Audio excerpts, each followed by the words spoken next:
Welcome to the Authentic Man podcast. I am your host, David Chambers. This is a podcast for men who want more and less from life. More deep connection, more emotional intelligence, more self-awareness, and more great sex. And less heartache, less conflict, less overthinking, and less stress. Creating dating lives, sex lives, and relationships that are incredible and authentic. My deepest goal is that you, the listener, can take away what you hear in this podcast and apply it to your life so that you can experience greater happiness, transformational growth, deeper relationships, and profound sexual intimacy. I believe that as men, we are capable of so much more depth than we are shown or led to believe. So join me as we get deep into this.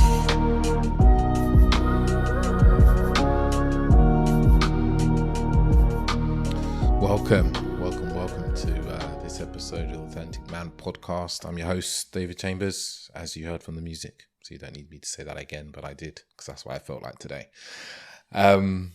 Yeah, this is quite an episode actually. And in the beginning of the episode, you're gonna hear the kind of synergy and coincidence that occurred for this episode to even happen actually. So I think you should, if anything, you realize that the universe aligns things in a particular way. For you to be listening to this episode, two things happened in exactly the same moment in two people's heads in two different places, and that's miraculous in itself, right? So I'm joined by Amelia Griffiths. She is a sacred sexual healer, a coach. She does some beautiful practices, and we've been in contact. I feel like I said in the episode it's maybe a year, but I think we did a first live at the beginning of the year. And yeah, it was a really beautiful conversation. This is really about sexual healing for men. There's a lot of conversation around sexual healing for women. And this is a conversation that, I wanted to have an episode around sexual healing for men. And I think I'll probably have some more as well, because I think it's really important work for men. I'm coming across a lot of men who I work with in my coaching who have, levels of sexual trauma, sexual shame, especially around wanting to be sexual, wanting to meet women, wanting to have sex, and feeling that they're wrong or bad in some way. And working through that is really important work. Even I had my own shame around wanting to have lots of sex or sleeping with multiple women or having, being in polyamorous or open relationships, and had to move through that shame. So me and Amelia really talk about how she helps her clients, and she does some really beautiful body work, tantric body work, healing work, being a channel for love, and she does some amazing stuff. You can really look on her website. She talks a lot about it there. So we really just delve into, how we can heal, how we, become a bit more conscious of our sexuality as men, be conscious of our lingam. And we say the word lingam quite a lot. Lingam is basically a Sanskrit word for wand. It means wand of light. It's basically to mean the penis, but it's bigger than that, because the lingam is like a symbolization of Shiva, masculinity, consciousness, which if you want to know more about, I'm going to be doing some episodes about Tantra in the not too distant future, but these things all weave in together. So when you hear lingam, just think penis. We use it very interchangeably throughout the episode. We talk a lot about how men can heal sexually through lingam massage, which is something that Amelia does, as well as shifting our shame through the messaging that we tell ourselves about our penises and the way that we talk to ourselves about our bodies, how we can use wanking and masturbation to heal and bring more love into our life. And we talk a lot about something that me and Amelia talk about is the kind of heart to cock connection, which is so important. This is so missing from so many men. So we talk a lot about that. So that's some really beautiful conversation. And then we even talk about some stuff around size and penis size, actually. That's a really important point. We talk about whether, bigger is better. And a lot of the messaging we get from porn and from even, around us, around penis size is really warped and really creates a lot of shame for us men. So yeah, you can find Amelia. She's at Alchemy of Amelia, but that on Instagram, but that's all in the show notes. Just going to tell you about my events. I've got event about boosting sexual performance and sexual stamina, which, you know, is beautifully in line with this. This is on the day of release. So it's on the 9th of September. You can get a copy of that. So you can come to that, or you can always send me an email, and potentially I'll make the recording available to people if you really want. But it's something that I run every so often. I've got the Tantric Foreplay event I'm running with also my wonderful partner on the 30th, and that's something again. And again, it's all this stuff's around bringing, you know, a holistic, loving way in which we have sex, instead of just going out for one night stands and just sleeping with many women as we can, or having lots of disconnected sex. Because ultimately, as we talk about in the episode, what we really want is deep union. We want to really be felt. We really want to be heard. We want to connect with someone on a deep level. And, you know, there is parts that you might be afraid to do that. You might be afraid to connect deeply because you've been hurt, or, you know, some story around relationships and what they mean. But that's part of the healing that we're talking about in this episode. It's a really amazing episode. I really love recording this. I love talking to Amelia. She has a really warm nature to her. She, really enjoy talking to her. So I think without further ado, we're just going to jump into the episode, actually. I think that's all the other business that's there, actually. So without further ado, jump into the episode. Hello, ladies and gentlemen. Back for another wonderful podcast episode today. And today is a topic that is not spoken about enough. Is kind of left often. We talk a lot about sexual healing for women, rightly so. I'm not here to be about whataboutism. Rightly so, we talk a lot about sexual healing for women. But actually, one of the topics that's often left off the chart is sexual healing for men. And I've got a wonderful woman with me, Amelia Griffiths, someone I ended up talking to last year on a beautiful Instagram live. And our lives have weaved in and out over many times in the last year or so. I feel like it's a year, but maybe it actually was just earlier this year. God, time flies, doesn't it, people? Amelia is a sacred sexual healer. How are you, Amelia? I'm really, really well. Thank you so much for having me on your wonderful podcast. I'm delighted to be here. Thank you. It was I'm going to tell the story, actually. Amelia reached out to me last week. I was like, I'd like to be on your podcast. And at that moment, literally maybe in the very moment, I was thinking to myself, I don't have a podcast episode for this week. I'd really like to talk about, I don't know what I'd like to talk about. And I just sat with that with an open mind. What would I like to have on? And Amelia popped into my head, and I was like, it'd be beautiful to have her talk about the massages that she does, And in that very moment, right, the notification came up on my phone, and I was holding my phone, right? And the notification came up, and all I saw was Amelia's name and the request, because you said it quite early on. And I remember it was just like, wow, how beautiful is that for that to come together like that? I love it when the universe does that, because it's funny because I've been thinking about contacting you for ages, and I work a lot with women and men, but I've been talking a lot about my work with women on Instagram and not so much with my work with men. So I've been building up this I suppose courage, I don't know if that's the word, to contact you, and then for you to respond like that. So, and I was thinking, it'll probably take a couple of weeks to get back to me because it's not very important. And then you were literally there straight away. I was so happy. It was really, really brilliant. Yeah. So how do you describe the work that you do? The work that I do is essentially sexual healing, and it is helping people to release the emotional, physical, energetical blocks that prevent them from experiencing their sexuality, their pleasure. And it's it's usually done in a ceremonial environment, which is where the sacred part comes in. I also work non-ceremonial. I do stuff online, but really it's helping people to release trauma, to work through shame, erectile dysfunction, people that have been in relationships that have not contributed to their highest well-being. Mainly it's shame, actually. I work a lot with shame and trauma, and giving people, well, men and women actually, a safe space to talk about the things that they're really embarrassed about, really shamed about, And so many of the emails I get are like, I'm sure you've never had a client like me before, but you know, I have this issue, or I'm sure I'm the most traumatized person you've ever met before, blah, blah, blah.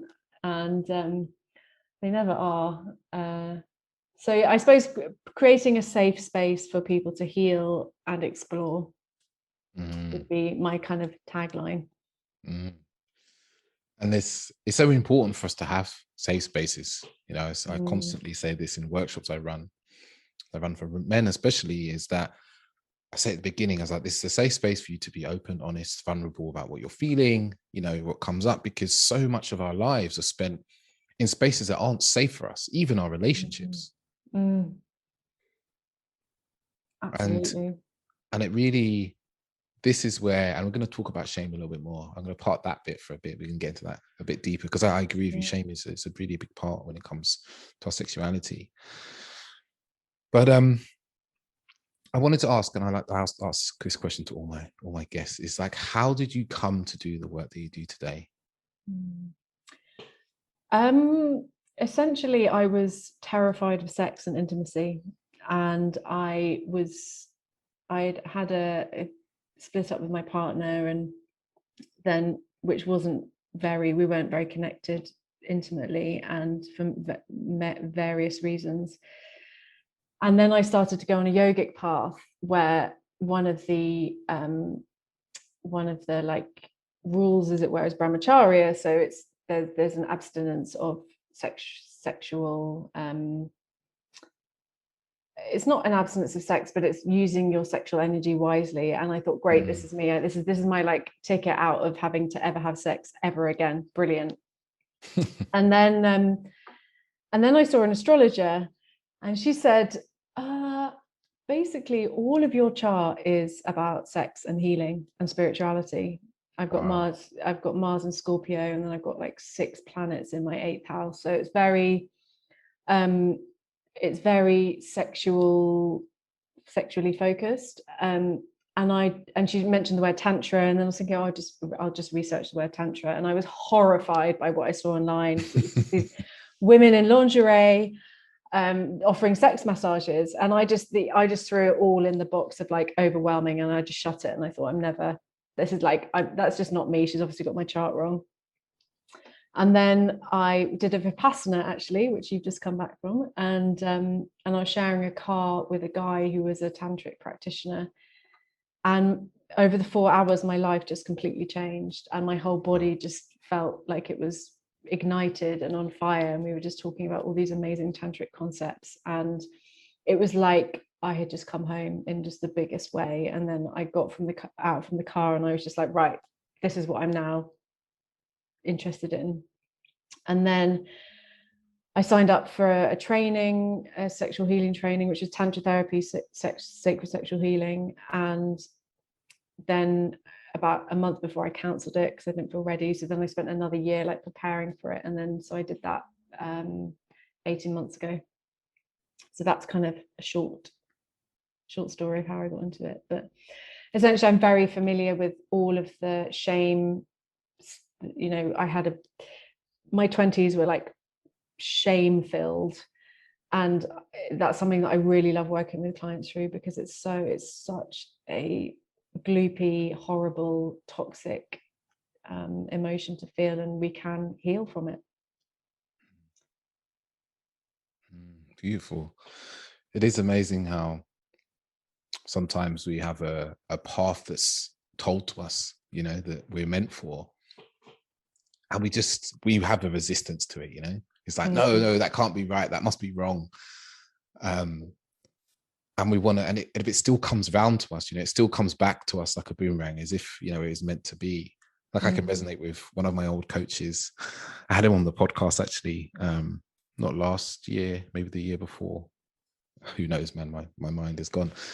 And a few years ago, probably 4 years ago, I was working with him. He's my coach, and he was like, "Your path is to help men who are in a place where you used to be a number of years ago, anything from 10 to 15 years ago, to, you know, from wherever they are, to help them move to closer to where you are or beyond where you are. And I was like, I don't want to be a coach. I don't want to do that work. And lo and behold, I keep meaning to send him an email to tell him, but he might have noticed. But it's amazing how no matter what we do, if there's a calling for us, it draws us in. Yeah, and it's always from like it's our biggest wounds, right? Our like trauma is our dharma, and that's definitely relates to me for sure. And I must say, I've really enjoyed your post on Instagram talking about your past life, as often I refer to, you know, the escapades, and because it's very relatable, right? Because it's very much like, oh shit, yeah, I've been there, where you just like your life is filled with drunkenness or avoidance or, you know, shame. And it because often in these spheres, when we're coaches and we're healers and we light workers or whatever you want to call ourselves, right?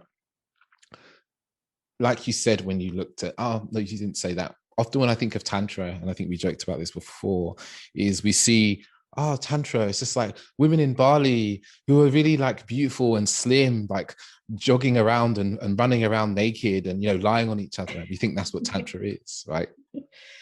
Yeah. And it's just, you know, when we hear the stories of our realness, it just makes us more relatable. People see like, oh no, this is a real person. They're not like above high, some sort of guru. We're just human beings who are trying to help other human beings. Absolutely. And the whole sort of prancing around on the beach. I mean, I did my training in Thailand with all these sort of tantric goddesses rolling around on the beach, having photo shoots and stuff. And I was just completely shell-shocked and hated it all, really, to be honest, because I was just like totally triggered, felt totally insecure. I was like, I'm not one of these sort of waif like beautiful goddesses. I can't do this. And I almost left my training halfway through because it was so difficult working. You know, we were processing our own traumas, working with all of our colleagues who were also processing their own traumas. And then I was going to the beach every weekend and being faced with my own bodily trauma. And then it was like, I just got halfway through and I thought, what am I putting myself through? And there's nothing wrong with beautiful women who love to roll around the beach and talk about Tantra. Like, that's absolutely wonderful because they've got their own role. But I'm definitely not. I'm very much more grounded and down to earth, and I bring my own flavor. You know, Tantra is everything. Everyone's got their own flavor of therapy that they offer, and the more we can like embody our own medicine for our own clients, the better. And the more we try and be like other people, the worse it is. Yeah, totally agree. Actually, totally agree with that. It's really easy to, and I see it for myself. It's like, oh, I'm me, and we must bring through our own, like you said, your own medicine, the way we have moved through to be where we are, because there will always be people that resonate with our message. You know, as long as you put out a message that is authentically you, there will always be people who have your experience. And I think that's the message here is also, people, you know, if there's something you really want to put into the world, put it out into the world in your way. You don't have to be a certain way to be heard. Absolutely. The more authentic you can be, the better. I mean, I get clients messaging me saying, I really want to work with you because you're not one of those spiritual people that closes their eyes when they talk. I was like, I don't know how to take that. And it's I'm very down to earth. I'm very grounded, and I think, and I'm always doing stupid stories on Instagram, and I'm thinking, are people like thinking that I'm just like, they're either thinking like I'm the most unprofessional person or I'm like the most relatable person. I'm not quite sure where I stand, but if I'm making people laugh a little bit, then. And also, my job is A, it's solitary, and B, I'm working with trauma day in, day out. Like that's my job, is to help people heal their trauma. So I'm hearing incredibly sad, upsetting stories all the time. So when I come on Instagram, it's like my playtime. And I'm also sharing my professional side as well. So it's kind of, I'm not really sure where I stand with Instagram, but it's kind of like my creative expression and my professional platform. And hopefully somehow they're working because I'm receiving clients through them. So yeah, and the playfulness definitely comes through. I received that. Good. And you mentioned your training. You know, what sort of training do you go through to become like a good sexual healer? A very amazing one. I Mm. did my training with a woman called Lynn Holmquist, and she practices tantra and sexual healing all around Europe, and she teaches. She's actually the founder of the Angsbacher Tantra Festival, and the training was very intense because we were learning theory, and then not only are we learning theory, we're then also practicing and being practiced on all day, every day. And I did an intensive training for, I think it was 6 weeks. And for me, that's the way that I like to train, because I like to do things in a chunk. And it was completely magical. I'd never experienced anything like it in my whole entire life.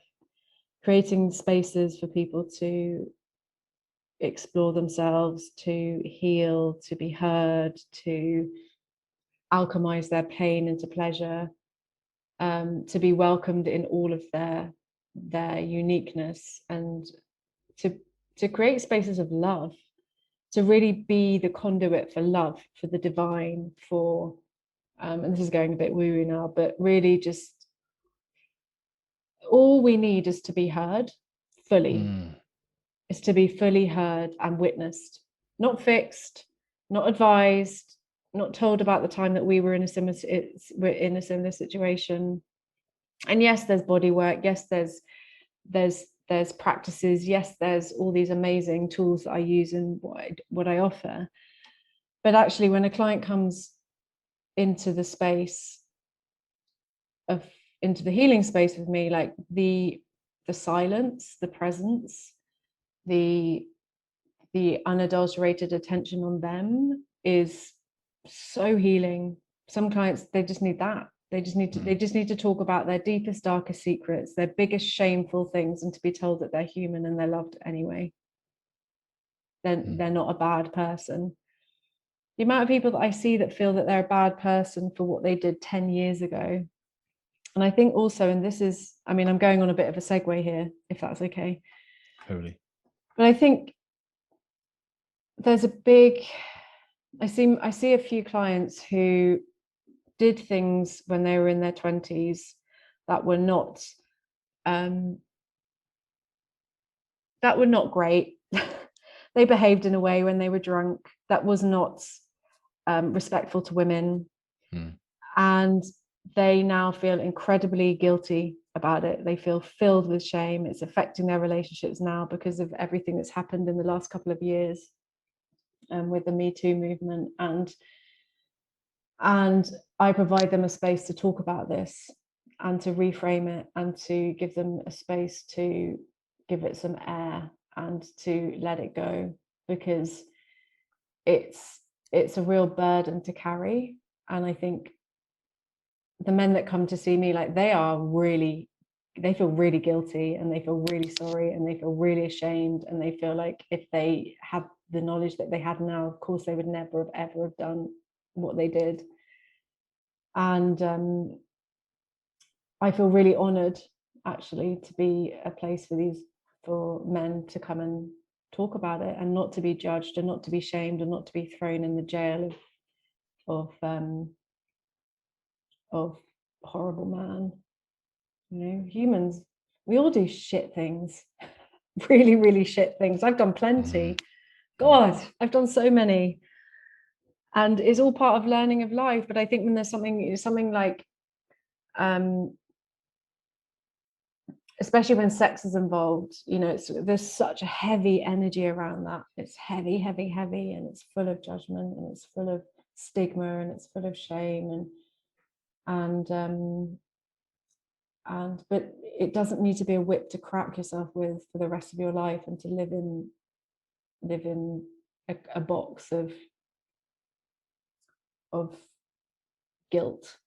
Just doesn't.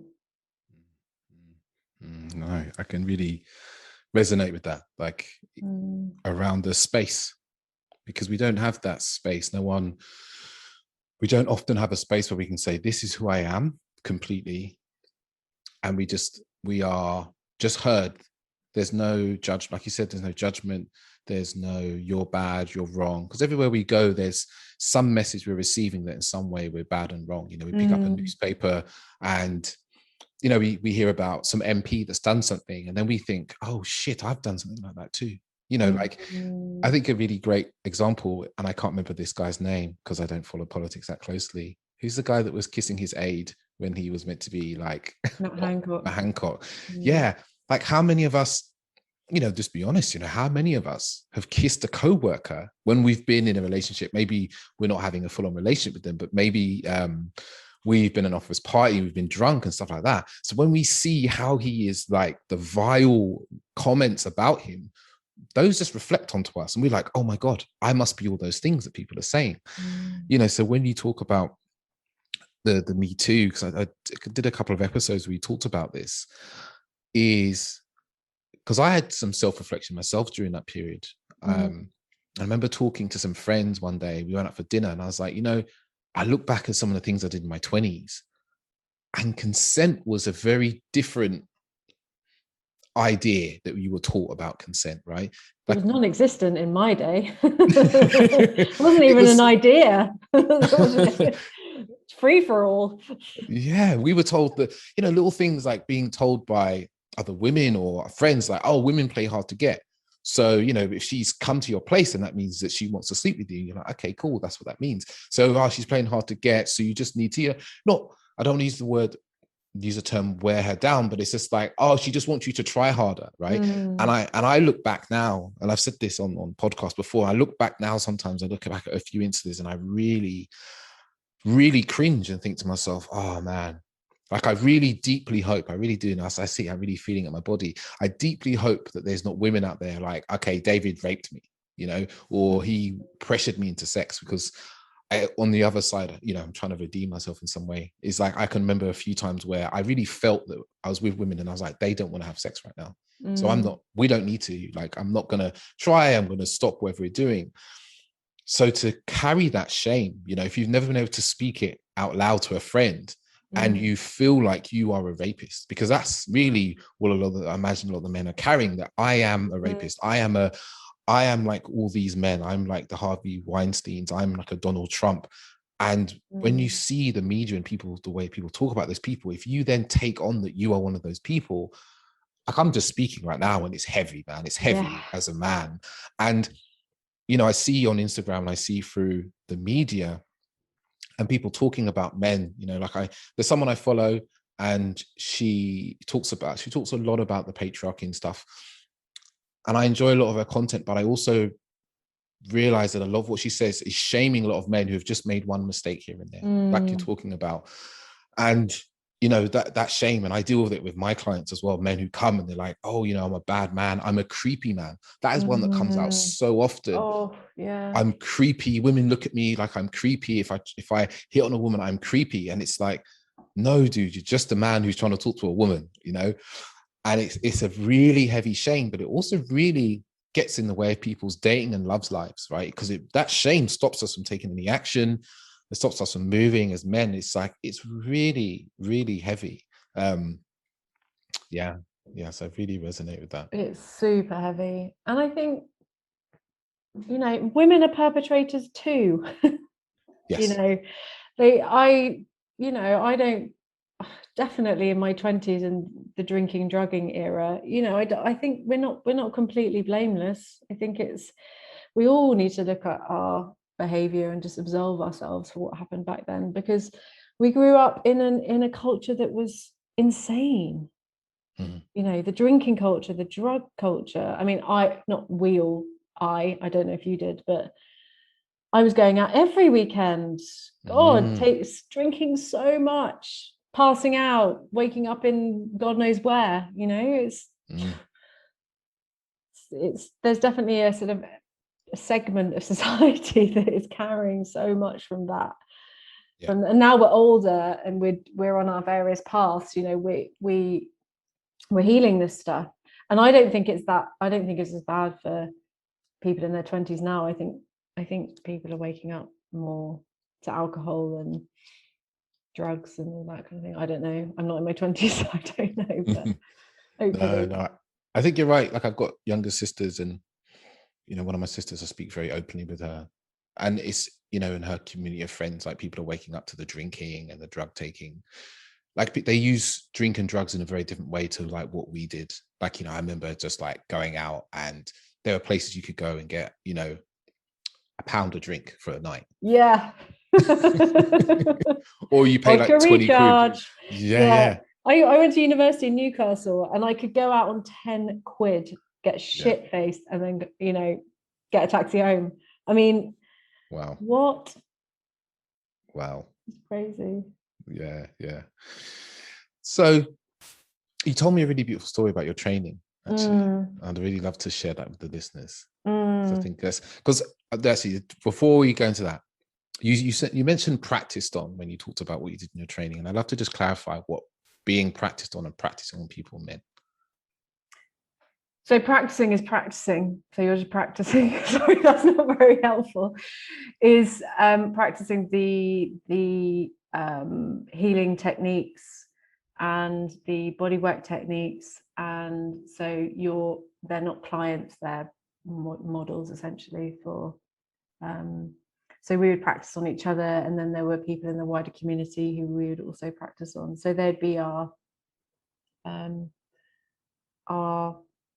dummies, I suppose. I mean, they're humans, so they're coming with their stories and their desires for healing, and so it's just practicing the techniques and the different ways in which you can heal, the different strategies.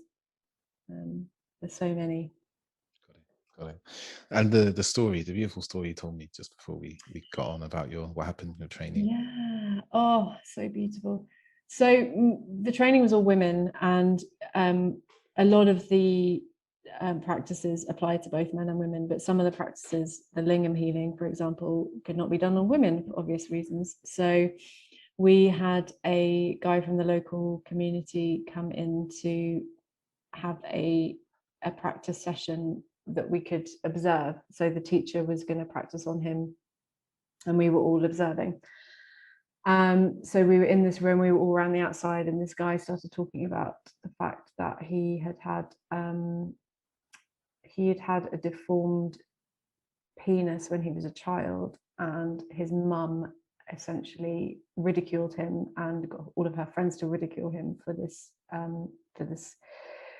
issue. And he had been carrying shame and fear, and it prevented him from having deeper relationships. And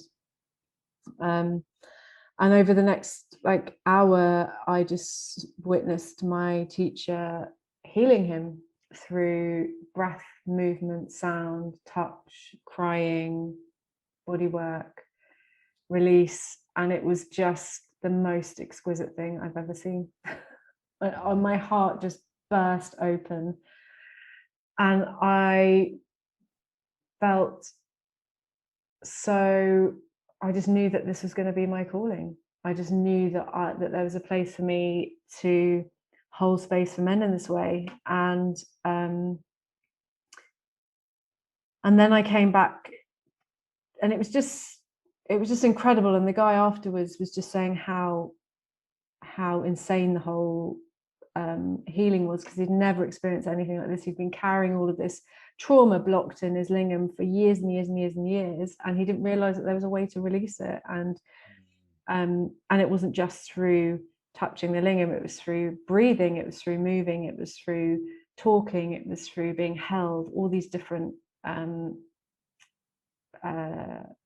techniques. And so after my training, I was so excited, because I'd had loads of guys who I'd done practice sessions with, amazing, wonderful, incredible men who just absolutely responded so well to the healing. And then I came back to London, and I was just all excited to get going. And then obviously lockdown started. And so And then I was doing a few sessions, and I was talking to this guy who was a tantric practitioner, and he just said, Amelia, you're going to have to be careful because men are predators and they're going to take advantage of you. And it was just, I just felt heartbroken. I felt absolutely heartbroken because I'd just been in Thailand with all these incredible humans offering this incredible healing that I'd learned, and knowing that it would be so helpful for so many men. And I think that's the reason why I haven't really spoken about it a huge amount since then. But now I've been seeing men for a year and a half now, and it's been absolutely brilliant.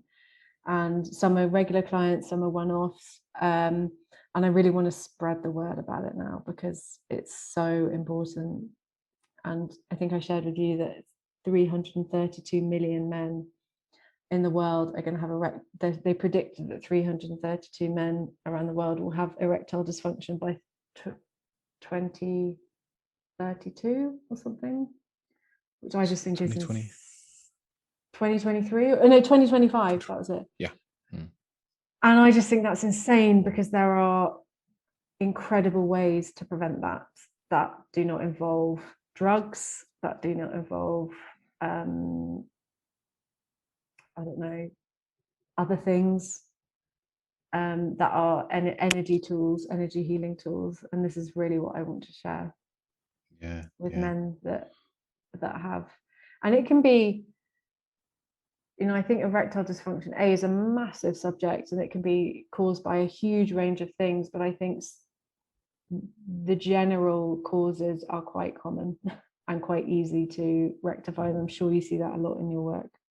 Yeah. It's like you said, that's like 250 million men by 2025. We'll have erectile dysfunction, and it's a big issue for men because also I think it's an issue you don't talk about. If I look at my lens of through my world lens is through Instagram to a certain degree, and the men that I come into contact through coaching and workshops, women are a lot more forward and to talk about their sexual issues, and men aren't so forward to talk about their sexual issues. Like, I'd be really interested to get what your take on it and why that is. Like, my personal idea is that for men, their sexual prowess, performance is so tied to their masculinity, which is such a fragile thing because it's built upon a lot of, you have to be strong all the time, quote unquote, you have to be strong all the time. So if you cannot perform, then you are not a man, or you are less of a man.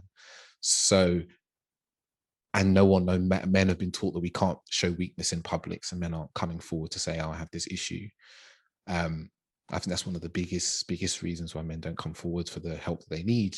I watched the training for, I think it's for sex therapists. I watched it, and it's basically saying they estimate only 1% of men that have erectile dysfunction actually come forward and go to a doctor.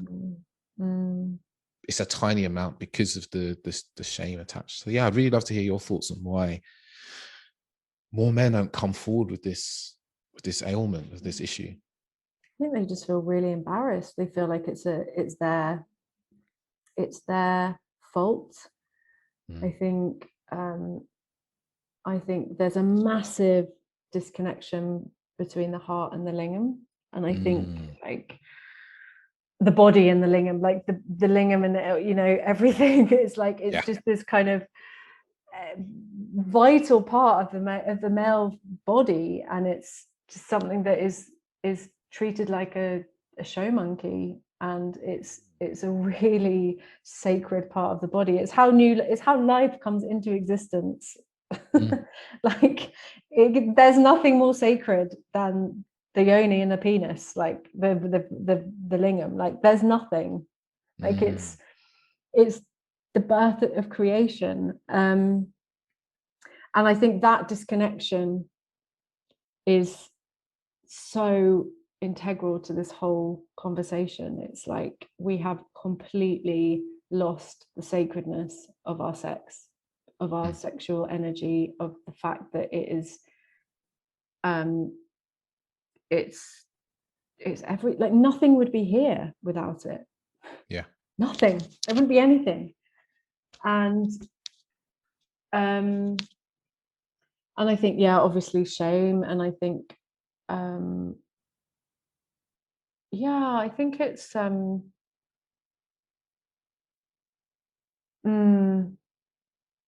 I think there's like millions of reasons why people don't come forward, but I think that the majority of them are shame. Yeah. And the thing is that I think once you get over that, I think that erectile dysfunction can be a gateway to the biggest awakening of your whole life. You know, starting the tantric path, I mean, goodness gracious me, like you get to experience bliss and pleasure and joy and connection and intimacy like nothing else. And when you start healing these, well, working with me, you learn all about the energy systems and sexual energy and breath work and all of these things that are, you wouldn't necessarily put with erectile dysfunction, but that's the way I help people to heal, is to understand their bodies and energy system. And then suddenly you're having more connected conversations with people, you're loving your body a bit more, you're connecting with your partner in a more intimate way, suddenly you're having like longer sex sessions suddenly, and it's like this problem was like a huge issue, and now it's opened up this massive opportunity for so much magic. And that's what I'd love to share with you. I think I really encourage people that have erectile dysfunction to get it sorted out with a practitioner, especially tantric practitioner, because it's really, or sacred sexual healing, because you really learn about your whole body and how you can awaken that because I believe it's the heart lingam connection. And once you energize that, once you look after your body a bit better, once you're eating the right foods, once you're exercising, you know, it's a whole picture. Yes, obviously go to the doctors, rule out any kind of physiological issue, but also work with your energy. Look at your relationship. Are you connected to your partner? Are you having beautiful connected intimacy, or are you just having a Friday night bang? Because if that's what if maybe your lingam doesn't want that. Maybe your lingam wants you to connect and have deep intimacy and multiple orgasms, and you know, your lingam's telling you something, giving you a message.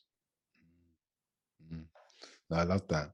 It's the, you know, like you said, the heart cock connection, you know. It's so easy for us to, as you said, it's like we treat our penises like tools, like it's a tool that's attached to our bodies, you know. Yeah. And we're disconnected from it, you know. Like I speak to a lot of men where, you know, I ran a workshop last week about mindful masturbation, it was called. And there was a section in there where I recommended that when during masturbation, like if you have a lengthy session of like, you know, 20 minutes to 40 minutes or to an hour, is you should send your penis some love through affirmation, through saying things to it. You know, like how often do you know, because most of us spend so much time looking at our penis going, oh, what's wrong with it? It's too small. It's this, it's that. But actually, this thing brings you so much pleasure and can bring so much pleasure to others. And it, like you said, it brings life into existence. Like it's that is a magical thing in itself, that you know, this little thing shoots stuff out, and that little stuff that gets shot out kind of goes inside into an egg, and that grows into a human being inside another human being. Like, you know, that's magic, you know, really, in my eyes. Is though it's a scientific understanding and it takes some of the magic away, like how can we not have, it's important to have some reverence, some love towards your cock, instead of just treating it like it's a tool, treating it badly, ill will, having no love for it. I think it's probably, you know, what I'm hearing a lot is actually creating a good relationship, a loving kind of relationship that comes from your heart to your cock, but also with your partner. Like you said, it's giving you a message, it's telling you what it wants and what it needs. And the question kind of you should be asking yourself is, am I capable of giving my cock what it needs, giving my lingam what it needs in the world? You know, maybe it needs the deep intimacy. Like, do you know how to cultivate deep intimacy? You know, and maybe even your partner's crying out for deep intimacy, and that's what's creating a disconnection between you. And it's like, go and speak to people who can help you with this, because it's like, I've seen it in with some of my clients. It's like, it's not always massive things that need to change. Sometimes it's the really tiny things, like you said, you talked about breath. Sometimes it's just how we connect with our partners, how we spend the time, if we spend any time to actually connect to them, to just create such a huge shift in the way that we enjoy our own cocks, and in the way we enjoy our own sexuality. And how are you penetrating the world? How are you living your purpose? Are you living in a job that you absolutely hate? Are you working a job that you absolutely hate? Are you eating food that is completely dead? And it's symbiotic. The whole thing is really I had a client inquire the other day, and he said he's been suffering from erectile dysfunction for like a year. And he said, and I work kind of psychically, and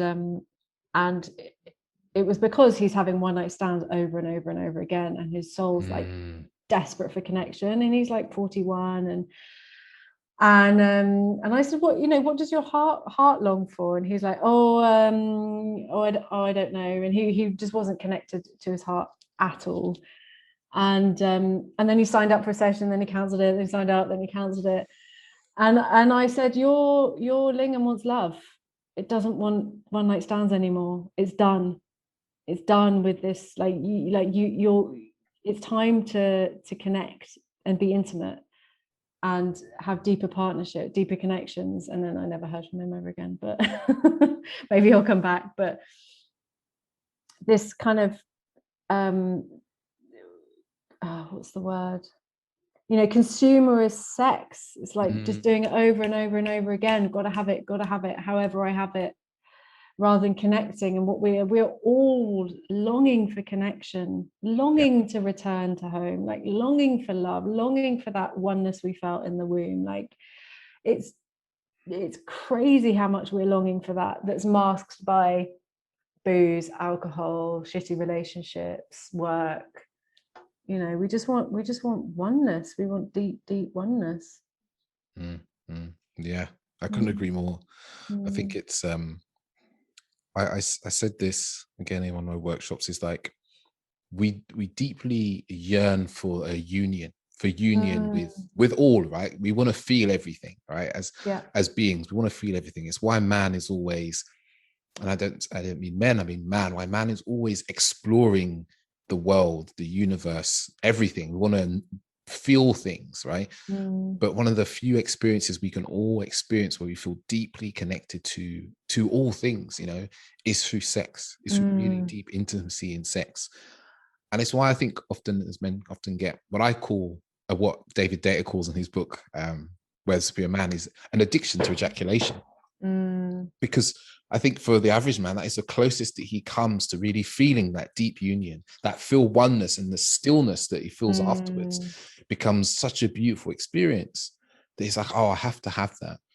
And yeah, and they feel like a union, and they're like, oh, well, I have to have that. And when they know that it's better with a person instead of themselves, so they end up in this cycle of one night stands, meaningless relationships, meaningless sex. And I've been there. Like, I talk about this from real experience, to be honest, like a lot of experience when I look back I look back at my 20s, and it's, for the men listening, there was a point, I've told the story before, I was sitting on my sofa, and I was just like, I just slept with someone, she was in my bed, I was sitting on my sofa, the same sofa I have now, which I really need to get rid of. I was sitting on that sofa with my head in my hands, and I was just like, this feels so empty.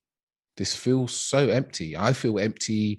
The action feels empty. I don't want to, I don't want this. I want something more. But I felt unable to, I didn't know how to have something more, right? And that's been a beautiful learning for me over the last 7 to 10 years. Because actually, like you said, we really want to feel connection.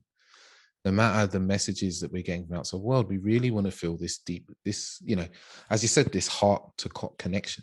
And I guess the question that pops into my head actually is, how can men develop that heart to cock connection more? So simply, By holding your hand on your cock and holding your hand on your heart and breathing and imagining that you have this beautiful white light traveling from your heart down to your cock and your cock up to your heart. And as you inhale, you bring your breath up, and as you exhale, you bring it down.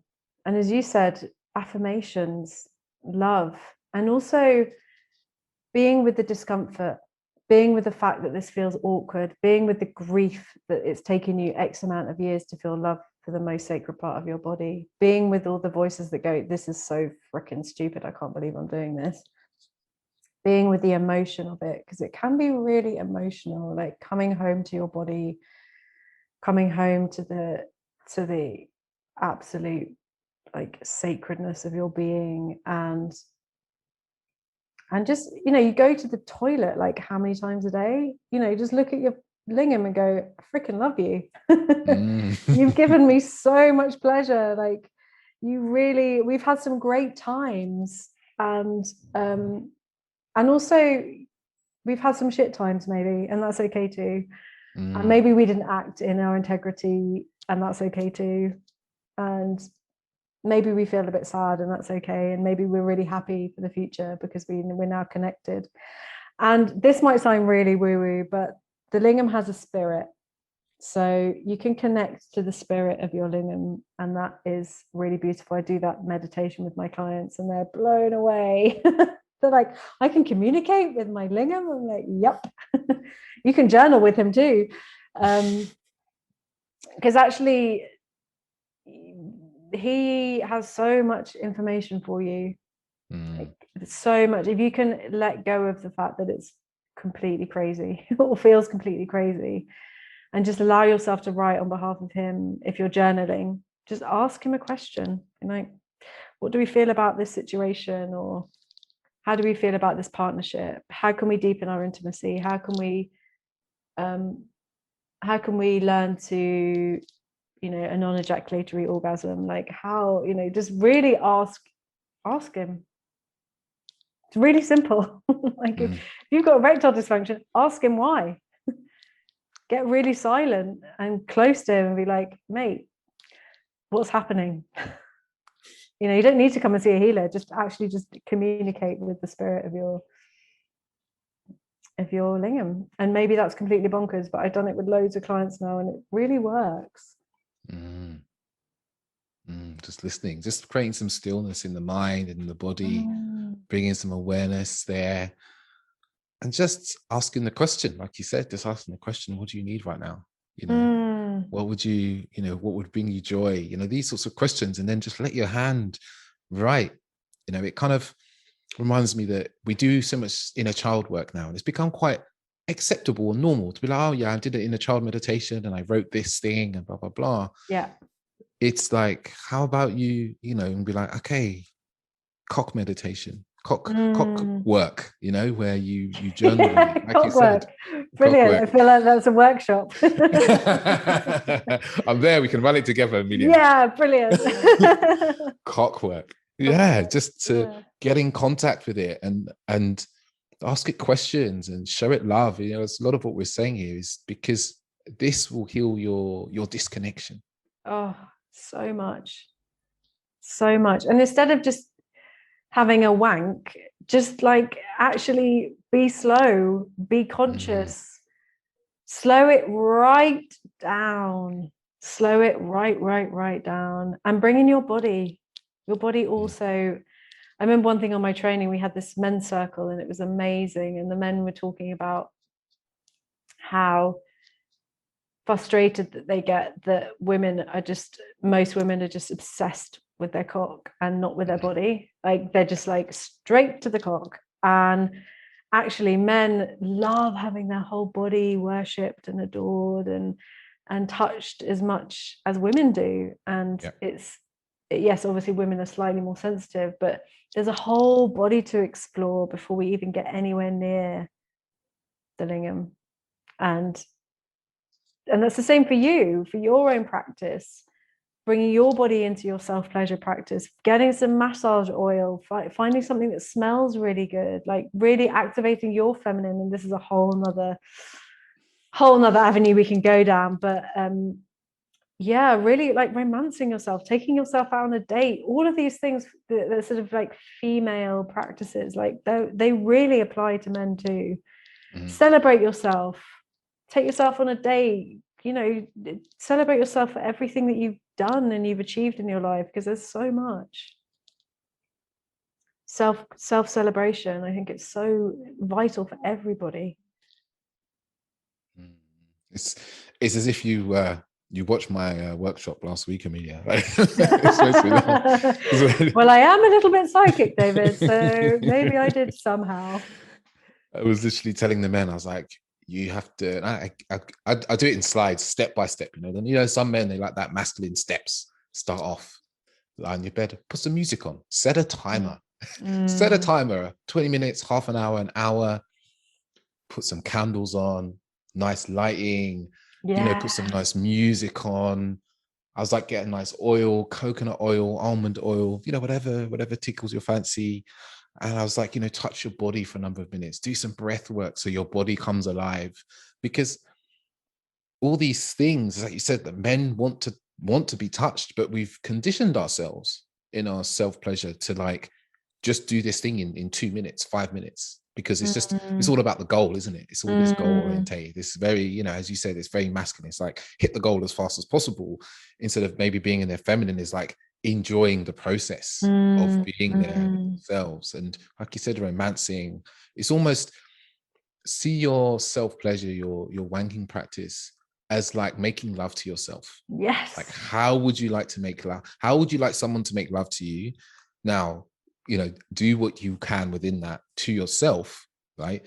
Because it just, you're showing yourself the love that you actually desire from the outside world. And then, as if by magic, they will appear. Because, you know, once you love yourself, that energetic resonance attracts somebody of that vibration. Something that I'd love to actually share, which we didn't talk about before, is lingam massage, and how important it is that there's quite a lot. I do yoni massage, and I talk a lot about yoni massage on Instagram, and there's a lot of talk about how trauma is stored in the yoni for women, and it absolutely is, and it's also stored there for men. So like lingam massage is really, really important. Either self massage or seeing a practitioner like me, but like really massaging the areas of your lingam that feel a bit tight or a bit stagnant or a bit because our hips and our genitals are like the junk drawer of our body. So everything that we don't process gets stored, which is why we all have tight hips, because we've had lifetimes of repressed emotions.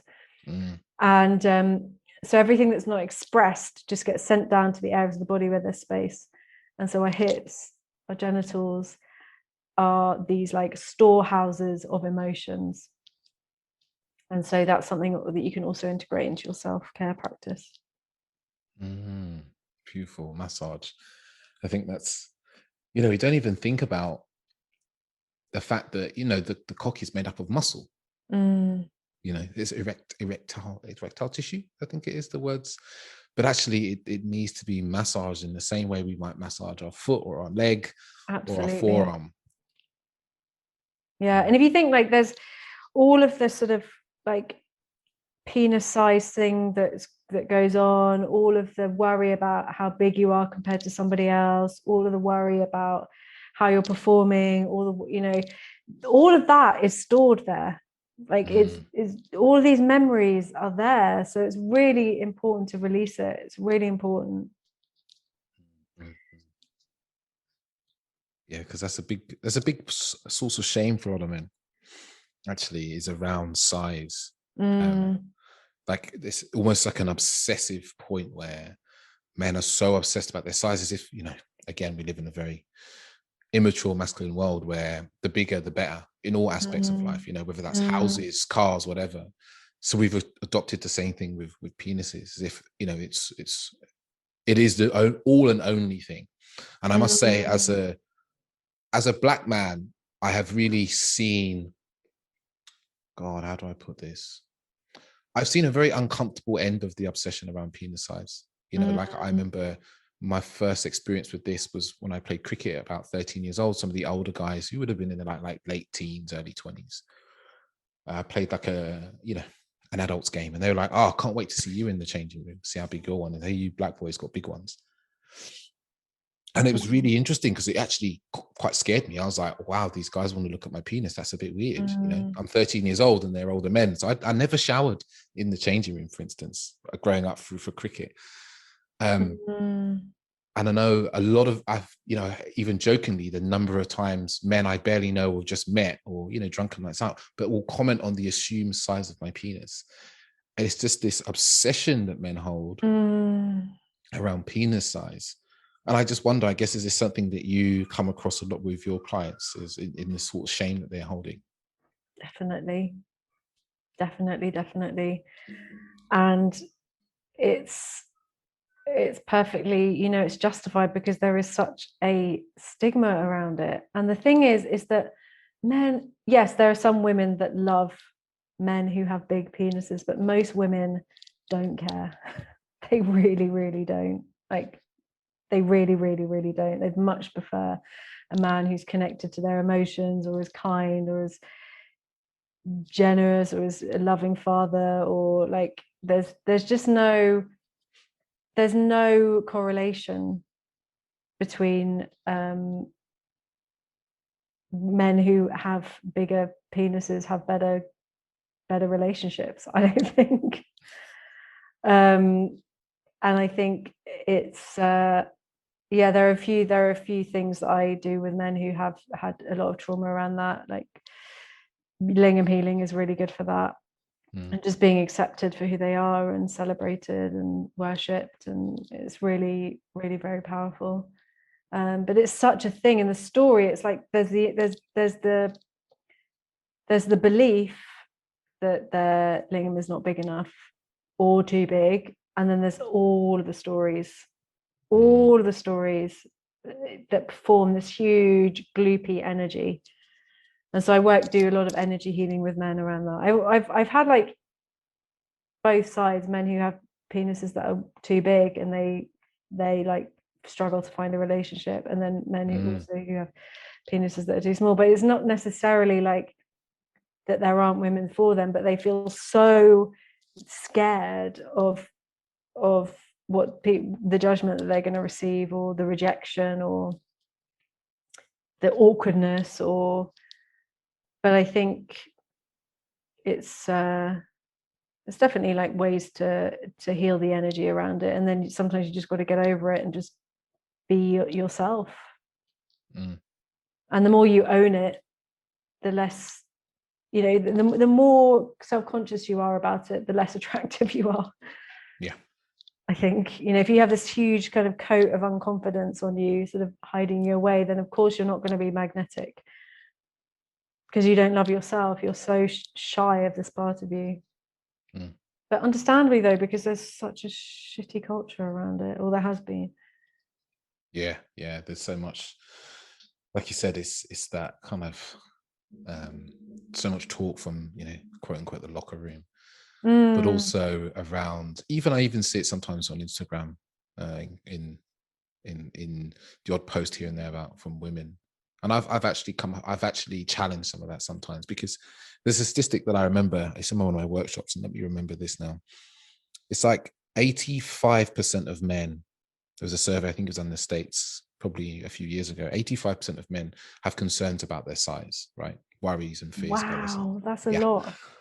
And in comparison, women have like 20% of concerns about the partner they're with in terms of size. So there's this disparity in that men are worrying about it all the time. We're not worrying about it very much. But there's no, and what's really lacking is there's no actual conversation that goes across to say, oh, this is how we women feel about penis size, right? This is because all we hear is, maybe this is all I'm paying attention to most of the time, but I hear some women, I'm not saying there's a lot, but women who are like, I love big cock, I want big cock, I love a big cock. But what actually you don't hear much of is women going, I just really like a little cock. It fits in me nicely. It doesn't cause me any pain, and I can relax and enjoy it. Because ultimately, that's the conversation that's not had enough at all. Because just hearing that conversation for a lot of men, you would probably see them healed. You'd see their whole body relax and open up a bit. Yeah. Yeah, it makes a huge difference. But yeah, it's a really wide disparity. And it's, the thing also for men, if you're listening to this and you're a man, is what you don't realize, and maybe you have realized this, definitely something I've realized, women come in all shapes and sizes as well. Totally.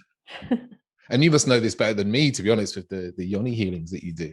Yeah, everyone's different and everyone has preferences, and I think it's okay to have a preference to be with somebody with a bigger dick. It's okay to have a preference to be with somebody who has a smaller dick. It's okay to be, just like it's okay to have a preference to be with a taller woman or a shorter woman or a taller man or a shorter man. But there's just this huge stigma. There's this massive weight of like, men's dicks must be big, or they must, and that's the thing. That's the problem. Is that if you have a small dick, you are not masculine, or you are not good enough, or you're not male enough, or you cannot please a woman in the right way, or all that shit. Like, and people can like what they like. People can like women with bigger hips or bigger boobs, or men with hair or no hair, or like, we all have our preferences, and that's okay. I believe it's okay to have preferences. There's some things that I'm not turned on by in men, and I'm sure there's some things that you're not turned on by in women. It's and some things I'm very turned on by, and some things you're very turned on by. So it's kind of, yeah. It's totally everyone's that, right? got a voice. That's the problem. Everyone's like got their opinion about something, and it's like there's just been a huge lot of opinions and media about, and films. I don't think films don't help, around this whole thing. No. And then you add into the mixed porn and the Oh fact that God, yeah. how often do you see a porn clip? Because no one watch whole porn movies. People watch porn clips with a man with an average sized penis. You literally just don't see any. They don't exist, right? Or a woman with a yoni that's not like a freaking coin purse. Coin purse. Yeah, I had 10 years of like complete and utter trauma around my vulva, because I'd watched porn when I was 18 and then just didn't see a vulva then till I was 31, starting my journey around sexual awakening. And I was like, Christ, my vulva is not a mutant. It's actually quite normal. So I've been on my own vulva journey for sure. From the freaking porn industry. It's got so much to answer for. Oh. Yeah, so much. There's a wonderful channel. There's a documentary. I can't remember the woman's name now. I follow her on Instagram. It's called 100 Vaginas. Where she photographed 100 vaginas. And I remember I've still got it taped. I've still got it recorded on my Skybox. I've only ever watched it once, but it's amazing to watch, because she interviews women about their vulvas, and she interviews them, she photographs them. But it's just amazing to see 100 different vulvas, and how different they look. And I guess, for me as a man, I'm like, oh yeah, of course they look different. I've spent enough time with women to know they look different. But for some men, maybe you haven't seen as many vulvas in your time. You're like, oh, you've seen more in porn, right? You've seen thousands maybe for all the porn you watch, but maybe you've only seen a handful or two handfuls in real life. And you realize that what's in porn is just a tiny, tiny subset of what you see in real life. Yeah, and they're all the same in porn. Yeah. Pretty much. And then we can apply it the other way as well. So the penises you see in porn are pretty much like, what we're talking 8 to 10 inches in length. They're pretty fucking big penises, right? Now, in real life, that's not how penises are at all. That's just not a representation of what penises look like. And, through some work that I've done through, men's work retreats and stuff like that, I've seen enough men's penises in real life to know men's penises look different. and that's totally fine and okay. Mm. And when we can accept our own, we can look in the mirror. This is another practice I also recommend for men: is look at your penis in the mirror. Get a mirror underneath, around it. Just look at it and just be with it, without the judgment. Be present to it, and just go, okay, I accept you. Whatever affirmations, I love you. And just be with it, because that's a really, really powerful thing to start to shut out all this ideas of what it should be, what it should look like, and how it should be working, and just accept where you are in this moment. And I think the more that you love and you accept yourself where you are at this moment, the more you work, the more your body functions, the greater your well-being. We're 70% water or whatever, and our cells hear everything that we're saying. So if you're constantly saying, my penis isn't big enough, or I'm not good enough, or that's what your body is receiving, and that's what's going to happen. Yeah. 100%. Beautiful. And that's a really beautiful sentiment, I think, to kind of start to close up on, actually, because I think it's a really powerful message of how we talk to ourselves, from all levels of body, from penis to the rest of our body. How we keep telling ourselves messages is what we absorb and what we believe. Ultimately, whatever you tell yourself is what you start to believe more and more, and you will gather evidence of as well on top of that. Totally. Yeah. Oh, Amelia, it's beautiful. Amazing. Thank you. Such a close to home topic as well, as a man, like to hear a woman talk about, because I see a lot of, I know you for your yoni healings, for the many wonderful recommendations and testimonials. And it wasn't until you contacted me I knew that you did the same work for men. Yeah. And it's beautiful to hear that it's helping so many men in their lives and what they're dealing with. So how would the men or the women listening today would be able to find you, work with you?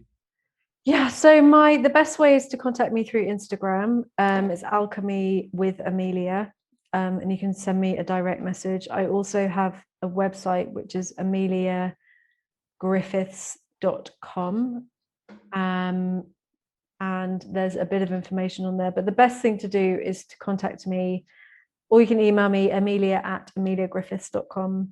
That's also a great way to contact me. Yeah, and just send me a message saying that you want to have a chat, and we can just get straight on a call, because that's the best thing when we're talking about our sexuality and things that feel a bit might be overwhelming, or something that you're not really sure where to start. Sometimes sending an email can be a little bit confronting, so just message me saying you'd love a chat, and we can go from there. And you work with people in person, and you work online as well, right? Yeah, I work in person from Northwest London, Swiss Cottage, and then I work online also from Swiss Cottage, but on my computer. So yeah, we can do a lot. Doesn't necessarily have to be. We can achieve a lot online as well, but I also offer body work and healings in person, which is also effective. And I see recently you've been running some workshops. Do you have any workshops in the pipeline coming up soon? I have a Shakti workshop, which is not specific for men, coming up. That's with She's Lost Control. I don't have anything coming up at the moment. I have a 3-month sex alchemy program, which is helping to heal, rewrite your stories that you have about your sexuality and your pleasure and your body. And that's kind of like the most economical way to work for me, or I have single sessions. So all of this information is on my website, which I'm updating as we go. It's not perfect. it's getting there. But I just recommend just popping me a message on Instagram and just saying, hi, I saw you on the podcast, can we chat? And I'll send you some dates, and then we can chat. Awesome. Beautiful. And I highly recommend. This is important work for us all to do, because it really affects, as Amelia said earlier, it doesn't just affect, sex and relationships. It affects your ability, to be in the world, to create what you want. I've seen for myself, as I have really started to work with my own sexual energy and my sexuality more, that my creativity has increased. My ability to feel confident in putting my message out into the world has also been a lot more potent. Absolutely. It's creative energy, it's sexual energy. It's all the same thing. Thank you so much, David. It's been so awesome to chat to you about my favorite subjects. No, it's a pleasure. It's been wonderful having you. Thank you, Amazing. Amelia.